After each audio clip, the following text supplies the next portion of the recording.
વિભાગીય નોંધ મુજબ અંદાજે ₹15 લાખ જેટલી બાકી રકમને પગલે આ કાર્યવાહી કરવામાં આવી હતી. વીજ જોડાણ કપાતની કાર્યવાહી શરૂ થતાં કેટલાક ગ્રાહકો કચેરીએ હાજર રહી બાકી વીજ બિલ તેમજ પુનઃ જોડાણ શુલ્ક ભરપાઈ કરી હતી. નિયમ મુજબ રકમ ભરાતા પુનઃ જોડાણની પ્રક્રિયા હાથ ધરવામાં આવી હોવાનું વિભાગીય સૂત્રોએ જણાવ્યું હતું. કાર્યવાહી દરમિયાન કોઈ અનિચ્છનીય બનાવ ન બને તે માટે માળિયાહાટીના પોલીસ સ્ટાફ દ્વારા સઘન બંદોબસ્ત ગોઠવવામાં આવ્યો હતો. પોલીસની હાજરી વચ્ચે સમગ્ર કામગીરી શાંતિપૂર્ણ અને સંઘર્ષ વિના પૂર્ણ કરવામાં આવી હતી. વીજ વિભાગે ગ્રાહકોને સમયસર વીજ બિલ ભરવા અનુરોધ કર્યો છે. કાયદેસરની જોગવાઈ મુજબ બાકીદારો સામે આવશ્યક કાર્યવાહી આગામી દિવસોમાં પણ ચાલુ રહેશે તેવી માહિતી સૂત્રો દ્વારા આપવામાં આવી છે. Story report by Pratapsinh Sodiya, Maliya Hatina. Mangal medical store.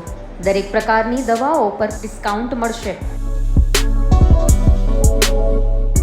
Hospital road, cosmos બેંકની બાજુમાં, ડૉક્ટર દમયંતીબેન ગણાત્રા હોસ્પિટલની સામે, ભુજ.